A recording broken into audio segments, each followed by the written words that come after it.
বিধাননগর ১৪ নম্বর ওয়ার্ডে তৃণমূল কংগ্রেসের পক্ষ থেকে জোরদার প্রচার কর্মসূচি অনুষ্ঠিত হল।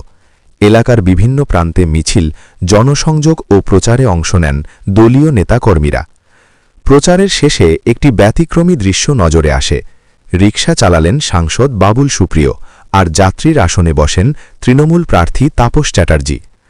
রাজারহাট নিউটাউন তৃণমূল কংগ্রেসের প্রার্থী তাপস চ্যাটার্জির সমর্থনে প্রচারে এসে বাবুল সুপ্রিয় রিকশা চালিয়ে সাধারণ মানুষের সঙ্গে মিশে যান, যা উপস্থিতদের মধ্যে উৎসাহ ও কৌতূহল তৈরি করে।